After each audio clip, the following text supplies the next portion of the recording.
monsieur, bonsoir, je suis ravie de vous retrouver pour commencer une nouvelle semaine d'information en votre compagnie. N'oubliez pas que vos petits gestes comptent beaucoup, alors pensez à cliquer sur le pouce en l'air et à nous écrire dans les commentaires pour améliorer notre visibilité. On commence cette édition avec un point sur la guerre en Ukraine. Après de prétendues incursions de drones russes dans les ciels polonais et roumains, l'OTAN bombe le torse, de quoi permettre à Donald Trump d'affaiblir encore un peu plus l'Europe.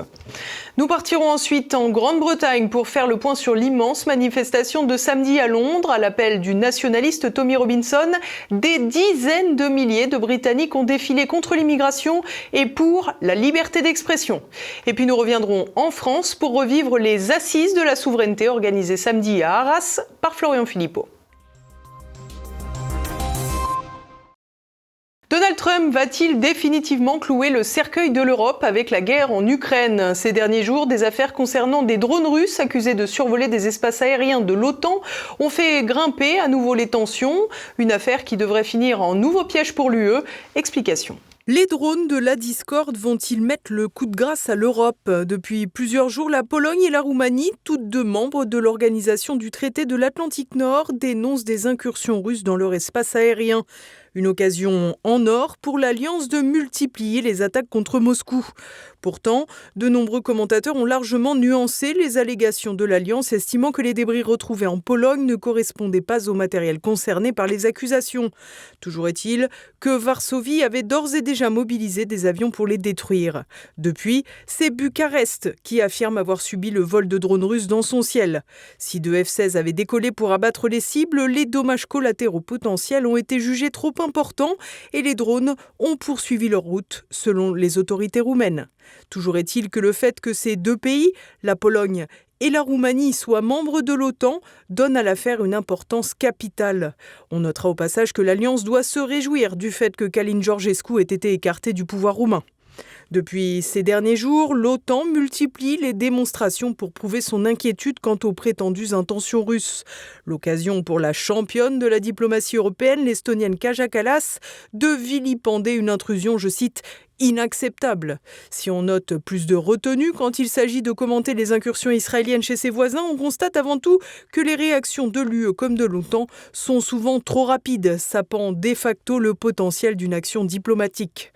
De son côté, Volodymyr Zelensky a sauté sur l'occasion pour faire monter les tensions avec Moscou, suggérant aux pays de l'OTAN de se former auprès de Kiev pour mieux appréhender le danger Poutine, expliquant que la Russie allait bientôt s'attaquer à la Pologne, puis aux États baltes, les nations les plus anti-russes de la zone. Le président ukrainien sans mandat a même réclamé de l'aide à l'Alliance pour protéger son propre espace aérien. Et la crise de nerfs otanienne semble bien faire les affaires de Donald Trump. En effet, si le président américain a considérablement réchauffé ses relations avec Vladimir Poutine, il prend un malin plaisir à faire espérer aux Européens de nouvelles sanctions contre Moscou, censées faire plier le président russe en faveur d'une paix en Ukraine. L'occasion pour Trump de proposer un nouveau marché pour les pays de l'OTAN. En effet, le président américain jure de pénaliser davantage Moscou si les membres de l'Alliance cessent de s'approvisionner en pétrole russe. Dans le viseur, en premier lieu, la Hongrie de Viktor Orban et la Slovaquie de Robert Fico, toujours hostiles à couper les ponts avec Moscou, et ils importent toujours de l'or noir russe. En réalité, nombre de pays européens reçoivent également du pétrole russe à l'instar du gaz. Mais ces derniers font transiter ces énergies par d'autres canaux pour troubler les pistes. Ils paient d'ailleurs au passage des intermédiaires, contribuant ainsi à faire flamber les prix de leur énergie. C'est cette tendance que Donald Trump veut encore renforcer. En effet, l'Union européenne, obsédée à l'idée de dépenser ses derniers centimes pour alimenter la boucherie ukrainienne, est ravie de renoncer à des énergies à bas coût au profit d'autres sources plus polluantes et plus chères comme le gaz de schiste américain. Du côté russe, les bonnes relations avec l'Inde et la Chine lui permettent de ne pas s'inquiéter en cas de suicide européen pour vendre son énergie. Et tout porte à croire que si les pays membres de l'OTAN parvenaient à faire plier la Hongrie et la Slovaquie, Donald Trump, lui, n'appliquerait sans doute pas les sanctions supplémentaires contre la Russie. Une véritable marée humaine a rempli les rues de Londres. Samedi, à l'appel du nationaliste anglais Tommy Robinson, les Britanniques ont participé à une gigantesque marche pour la liberté d'expression et contre l'immigration de masse. Décryptage de Nicolas de Lamberterie. Le temps d'une journée, ce samedi 13 septembre, Londres avait un visage autochtone qu'on ne lui connaissait plus depuis plusieurs décennies, tant la capitale du Royaume-Uni a depuis fort longtemps le visage d'une métropole multiethnique, où il est courant que les seuls Européens qu'on y croise dans le métro sont des plombiers polonais et pas même des descendants de mineurs de fond de Manchester.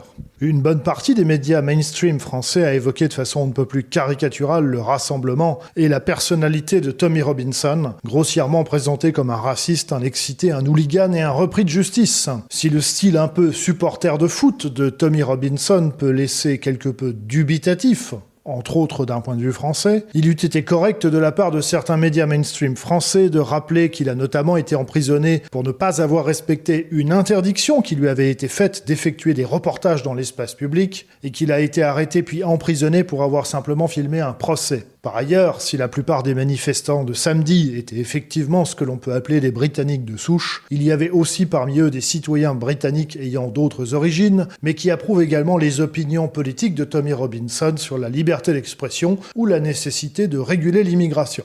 En tout état de cause, l'assassinat politique de l'influenceur américain Charlie Kirk, survenu quelques jours plus tôt de l'autre côté de l'Atlantique, a également sans doute créé un choc au Royaume-Uni et renforcé le mouvement déjà en route en vue de la manifestation du 13 septembre. Cette manifestation est, selon l'universitaire John Lockland, l'aboutissement d'une colère qui gronde chez les Britanniques depuis plusieurs mois au sujet de la question migratoire et de la liberté d'expression. Tout d'abord, il faut souligner l'ampleur de cet événement. La police parle de 110 000 ou de 150 000 manifestants, mais à regarder les photos aériennes qui ont été diffusées pendant le week-end dernier, on dirait plutôt des millions. C'est un mouvement absolument immense et qui a eu lieu dans un contexte de très grande fébrilité politique au Royaume-Uni. Cette fébrilité a plusieurs explications. Tout d'abord, la gestion calamiteuse et je dirais même sadique de la part du gouvernement travailliste qui est arrivé au pouvoir en juillet 2024. Calamiteuse parce que les finances se sont beaucoup dégradées depuis la prise de pouvoir des travaillistes et sadique parce que dès sa prise de pouvoir, le nouveau Premier ministre, Sir Keir Starmer, s'est montré d'une dureté et d'une véhémence remarquable. C'était en août 2024, quand il y a eu quelques petites manifestations assez localisées pour protester contre un acte de meurtre absolument horrible où le fils d'un immigré rwandais a poignardé à mort 3 fillettes qui sortaient de leur école de danse. La réaction du gouvernement en été dernier était d'une férocité rare. Keir Starmer, qui est un ancien procureur, il a dit tout le mal qu'il pensait de ces gens qui avaient manifesté et il a promis la réaction la plus dure pour tous ceux qui auraient protesté ou même tweeté, même posté des tweets concernant la question de l'immigration. Et plusieurs personnes ont échopé des peines de prison pour avoir dit des choses désagréables sur leurs comptes sociaux. Cette tendance de censure très très brutale et de punition, de châtiment de ceux qui pensent mal et qui parlent mal, s'est aggravée depuis été dernier. Une femme qui avait posté quelque chose d'assez désagréable, poste qu'elle a supprimé quelques heures plus tard, elle a purgé une peine de prison de plusieurs mois. Autre exemple plus récent, un humoriste qui écrit des scénarios de télévision a été arrêté au moment de son arrivée à un aéroport par 5 policiers antiterroristes pour avoir dit des choses même pas très désagréables sur les personnes transgenres. L'analyste Pierre-Yves Rougeron, président du Cercle Aristote, s'interroge toutefois sur certains aspects et soutient de ce grand rassemblement, même s'il n'en reste pas moins spectaculaire. La mise en surbrillance de Tommy Robinson ces derniers mois, particulièrement par Elon Musk et par d'autres gens du même type, doivent tout de même nous interroger sur un point. L'homme légitime pour porter ce combat, et qui l'a d'ailleurs toujours porté et qui l'a fait réussir, c'est Nigel Farage. Ce n'est pas Tommy Robinson. Tommy Robinson est un activiste, qu'on aime ou qu'on n'aime pas, peu importe. En tout cas, c'est quelqu'un qui a gardé à peu près les mêmes idées pendant 20 ans. On ne lui connaît pas, d'ailleurs, pas d'autres idées qu'en fait une opposition à l'immigration l'immigration musulmane, je dis bien l'immigration musulmane, et on connaît relativement peu un éventuel logiciel idéologique dont il n'a jamais fait preuve par ailleurs. Or, il est surtout mis en surbrillance par des réseaux pro-américains, parce que si Nigel Farage est atlantiste, ce qui est tout à fait normal, il est anglais, et jusqu'à preuve du contraire, il est tout à fait normal d'avoir une pensée de l'Atlantique quand on est anglais ou quand on est français, nous sommes des peuples atlantiques. Nigel Farage n'est pas américano-servile, il est britannique. Tommy Robinson a tendance à mêler tout un débat civilisationnel à sa critique de l'islam, qui pourrait tout à fait être utilisé, disons, contre les intérêts de la Grande-Bretagne, et d'ailleurs, on le voit dans certains codes de communication, parce que là où la prudence conseillerait peut-être de ne pas se mêler trop de conflits étrangers et de les mêler à sa cause nationale, pour répondre à des manifestations pakistanaises qui n'avaient pas lieu d'être sur sol britannique à coups de drapeaux palestiniens, pour leur répondre, on a brûlé des drapeaux palestiniens, faisant entrer toute la complexité du conflit israélo-arabe dans les rues de Londres. Si vous voulez, ils font ce qu'ils veulent, ils sont chez eux. C'est néanmoins relativement peu prudent. Et justement, le grand absent de ce rassemblement, c'était précisément Nigel Farage, qui cultive une grande distance avec Tommy Robinson. Mais de la même façon que la candidature en 2022 d'Éric Zemmour a d'abord concurrencé, mais fini par recentrer et renforcer Marine Le Pen, il se pourrait bien que l'émergence spectaculaire de Tommy Robinson contribue à renforcer Nigel Farage, qui est pour le moment donné vainqueur des prochaines élections législatives britanniques. Ce qui est intéressant, c'est que Farage et Tommy Robinson ne s'aiment pas du tout. Farage a toujours pris ses distances avec Tommy Robinson. Farage n'a jamais voulu engager une guerre culturelle. Il n'a jamais rien dit contre l'islam. Il a souvent pris ses distances en public avec Tommy Robinson. Mais Robinson a réussi quelque chose de tout à fait extraordinaire, non seulement cette marée humaine, mais aussi le fait d'avoir fait venir des personnalités européennes de la toute première importance. Je pense bien sûr à Éric Zemmour, l'influenceuse néerlandaise que je connais un peu, Eva Lardingerbruck, qui était là, Philippe de Winter, homme politique belge, et d'autres sont venus lui témoigner son soutien. Je pense que même si Farage et Robinson ne sont pas, si vous voulez, des alliés, je crois que cette manifestation va probablement donner de l'eau au moulin de Farage, dans le sens où Farage sera désormais vu comme plus respectable. Il est en quelque sorte, si vous voulez, doublé sur sa droite par Robinson, et je pense que ça pourrait renforcer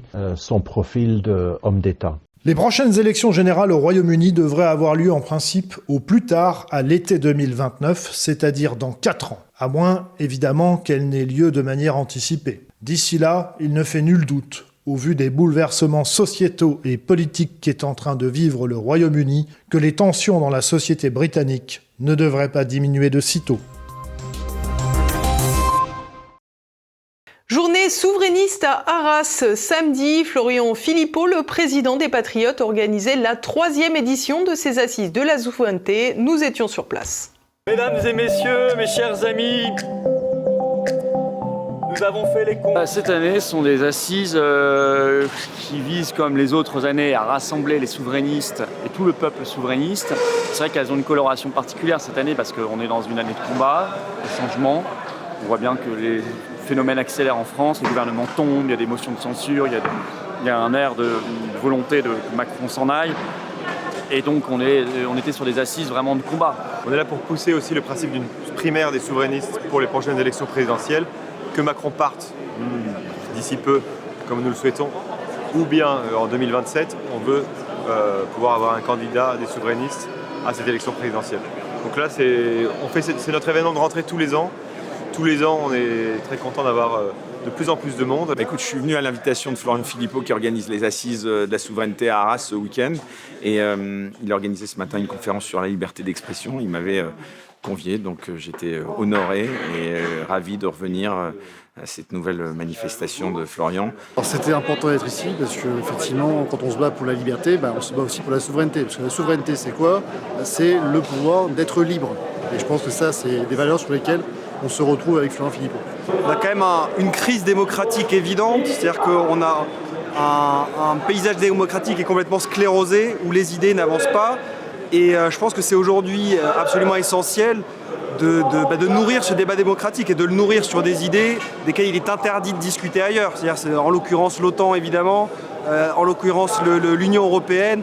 J'ai été invité aujourd'hui pour parler de l'Ukraine. Le problème, c'est qu'aujourd'hui, les médias dominants ne parlent pas de ce qui se passe réellement en Ukraine. On a des politiciens qui n'arrêtent pas de nous dire il faut aller vers la guerre, on va préparer la guerre, et on n'a pas traité les causes réelles de cette situation. Donc du coup, lors de la table ronde à laquelle j'ai participé ce matin, j'ai rappelé la réalité de ce qui se passe en Ukraine.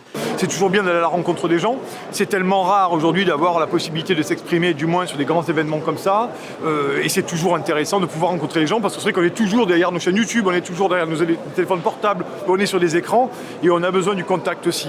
Pour moi, tout homme politique devrait être souverainiste. Tout homme politique français devrait être souverainiste pour son pays. La question, ceux qui ne sont pas souverainistes, en fait, ne défendent pas leur pays, proprement dit. C'est qu'une partie de l'électorat souverainiste est injustement captée par le Rassemblement national qui a renoncé à tout ça, il le dit, il n'y a pas de Frexit caché, on est pour la CEDH, c'est-à-dire pour Schengen, on est pour tout ça, et ils sont même maintenant pour armer l'Ukraine face à la Russie, donc bon voilà, maintenant c'est officiel, c'est vraiment le RPR des années 90. Et pour relancer la production en France, il faut sortir de l'Union européenne. Enfin, tout est lié pour moi. Ça veut dire beaucoup de choses, cette notation de Fitch. Ça veut dire qu'on est sur le mauvais chemin et qu'il faut reprendre le contrôle de notre pays pour sortir de ce piège de la dette et dégager le Mozart de la finance, dégager tous ces gens-là. Pour dire maintenant, écoutez, on va arrêter avec ce petit théâtre politicien entre des fausses oppositions, des gouvernements qui ne pensent qu'à leur nombril, et on va aller vers les vrais sujets. Et les vrais sujets, c'est que la France est menacée de disparition. C'est qu'elle ne maîtrise plus rien de sa politique nationale et internationale et qu'elle doit reprendre le contrôle de son destin. Il faut faire comme on peut, comme on fait là. C'est-à-dire qu'on rassemble des gens en vrai. Ici, on a rassemblé beaucoup plus de monde que la plupart des partis politiques médiatisés. Et ils seraient incapables de le faire. Et encore, moi, j'ai pas l'argent pour financer des bus de toute la France comme ils le font. Nous, c'est des vraies mobilisations. Et puis, il faut se développer sur les réseaux sociaux. Je suis heureux que vous soyez là. On doit vous soutenir, les médias indépendants. Parce que c'est pas demain que les médias des milliardaires et les médias du gouvernement macroniste vont devenir nos copains. On le sait bien. Donc, il faut faire autrement. Il faut briser ce mur, mais je pense qu'on est en train de réussir à le faire. On arrive à parler directement aux Français, malgré ce scandale de la censure médiatique. Et on passe à présent à l'actualité en bref en France, aux côtés de Renaud de Bourleuf. Le Cornu, déjà assiégé, encore dépourvu de gouvernement, le nouveau Premier ministre d'Emmanuel Macron a déjà beaucoup d'adversaires. Il commence ainsi son chemin de croix avec 16% d'opinion favorable, soit un score encore plus bas que celui de François Bayrou à son arrivée. Du côté de la France insoumise, on refuse d'évoquer l'idée même de compromis. Le député Clémence Guettet a d'ores et déjà expliqué que les membres de son mouvement n'iraient pas discuter à Matignon. Du côté du Rassemblement national, qui a été prompt à laisser sa chance à Michel Barnier, puis à laisser le bénéfice du doute à François Bayrou, on refuse d'annoncer une censure a priori. Marine Le Pen a néanmoins prédit une chute éclair à Sébastien Lecornu, mettant en avant la dissolution à laquelle Emmanuel Macron refuse de se résoudre.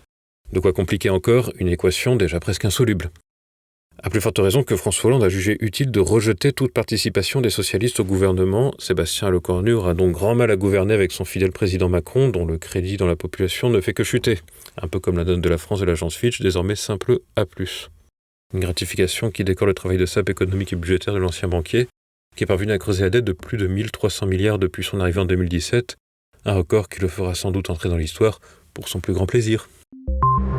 Les agriculteurs, bientôt de retour dans les rues. Dimanche, le président du syndicat FNSEA, Arnaud Rousseau, a appelé à manifester vendredi 26 septembre. L'inquiétude est grande alors que l'accord UE-Mercosur doit être voté par les 27 États membres de l'Union européenne dans les prochaines semaines.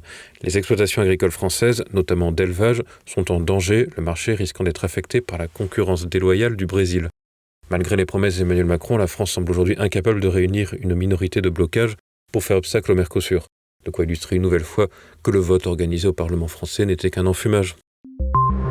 Des caméras de vidéosurveillance qui ne servent même pas à surveiller. Dimanche, après une nouvelle fusillade à Lyon ayant fait un blessé, le syndicat Alliance Police a critiqué la mairie écologiste pour son refus d'autoriser l'utilisation en temps réel des caméras par les agents. Le jour même, la ville de Lyon a répliqué qu'elle coopérait bien avec la police, soulignant avoir transmis la séquence d'images demandées gravées sur DVD. En clair, les images de vidéosurveillance ne sont destinées à être utilisées par les policiers qu'après qu'un crime a été commis. Difficile de comprendre qui peut être protégé par cette méthode et surtout à quoi servent ces caméras dites de vidéosurveillance. De quoi vous faire basculer en faveur de l'euthanasie. À Pélissane, dans les Bouches-du-Rhône, un EHPAD du groupe Entraide a été fermé à la suite de multiples drames et faits de maltraitance sur les personnes âgées qui y résidaient. Tout porte à croire que c'est le maire Les Républicains Pascal Monteco qui a permis de mettre un terme à ces abus en prévenant l'Agence régionale de santé. Fin août, une inspection a conduit directement à la fermeture de l'établissement. Le rapport pointe des locaux indignes pour les résidents, mettant en péril leur sécurité et leur bien-être physique et moral. Quelques semaines plus tôt, un pensionnaire avait été retrouvé mort après avoir échappé à la vigilance du personnel et un autre s'était suicidé. Depuis le scandale des EHPAD révélé par le journaliste Victor Castanet dans son livre « Les Fossoyeurs », 11% des 7000 établissements contrôlés présentaient des conditions dégradées au point de devoir fermer, comme cet EHPAD de Pélissane. Et nous poursuivons pour l'actualité internationale. Succès en Allemagne pour l'AfD. Dimanche, le parti nationaliste a obtenu un score de 16% lors d'élections locales en Rhénanie du Nord-Westphalie, un territoire toujours partagé entre les conservateurs de la CDU et les sociodémocrates du SPD. L'AfD, jusque-là plutôt implantée dans l'Est, confirme son avancée dans l'Ouest de l'Allemagne. En 2015, le parti n'avait obtenu que 5% des voix et triple maintenant son score. Un succès d'autant plus satisfaisant pour l'AfD que la formation politique avait fait l'objet de pression de la part de Berlin, avec certaines candidatures interdites par les commissions électorales. Le patron de la Fed va-t-il craquer ? Surnommé Too Late, ou c'est-à-dire trop tard, par Donald Trump, Jerome Powell, à la tête de la Banque centrale américaine, est sous le feu des projecteurs. Le président américain, qu'il avait pourtant nommé lui-même en 2017 après le départ de Janet Yellen, le reproche d'avoir toujours un train de retard sur l'économie, notamment sur la baisse des taux. En effet, Donald Trump déplore que les ménages américains peinent à emprunter en raison d'intérêts encore trop élevés. Jerome Powell devrait s'exprimer mercredi. Si celui-ci annonçait un geste sur les taux, il pourrait rapidement revenir en odeur de sainteté trumpienne, lui permettant de tenir une partie de ses promesses concernant le pouvoir d'achat des Américains. Marco Rubio réitère le soutien américain à Israël. Dimanche, quelques jours après les frappes de Benjamin Netanyahou contre des bâtiments officiels au Qatar, le secrétaire d'État de Donald Trump, Marco Rubio, s'est rendu dans l'État hébreu et a rappelé les liens indéfectibles entre Tel Aviv et Washington. Au cours d'une visite au mur des Lamentations dans la vieille ville de Jérusalem, Marco Rubio a estimé que l'alliance entre les deux pays n'avait jamais été aussi forte. Des déclarations symboliques alors que de nombreux pays devraient reconnaître officiellement l'État palestinien lors de l'Assemblée générale des Nations unies. Dans le même temps, une petite centaine d'organisations non gouvernementales exhortent les pays européens à interdire le commerce avec les colonies israéliennes en Cisjordanie afin de ne pas soutenir indirectement les occupations israéliennes et les expulsions illégales de Palestiniens de leurs terres. Et voilà, nous approchons de la fin de cette édition. Dès à présent, retrouvez Politique et Éco. Olivier Pichon reçoit le journaliste Pierre Jovanovic pour sa revue de presse économique et financière. TikTok a embauché une américaine juive fière d'être sioniste. Voilà. La stratégie du Mossad est toujours en place, nommer dans tous les médias des agents afin qu'ils puissent contrôler le message global. Et c'est dans le Jérusalem Post. Excusez-moi, mais c'est dans le Jérusalem Post. Oui. Également au programme, demain, à partir de 7h, vous pourrez découvrir un nouveau Zoom avec Guillaume Senet qui dénonce les attaques de l'ultra-gauche contre son spectacle historique Murmure de la Cité. Alors, parler de l'histoire régionale, c'est parler de l'impact de l'abbaye de Cluny, notamment à Souvigny, c'est parler de la forêt de Troncé avec ce bois qui servait sous l'initiative de Colbert à la Marine nationale. Parler également de l'Auvergne au sens large, c'est parler donc avant de Vercingétorix, de Gergovie, de cette première victoire et de l'unité, de la célébration de l'unité du peuple franc. Voilà, ce sont toutes ces choses, ces événements surtout, qui se sont passés dans le cœur de la France, dans le centre de la France, dans le Bourbonnais, et plus globalement, on a élargi un petit peu à l'Auvergne, et qui ont eu ces répercussions colossales au niveau national. Et voilà, c'est à présent la fin de cette édition. Merci à tous pour votre fidélité. À demain. Bonsoir.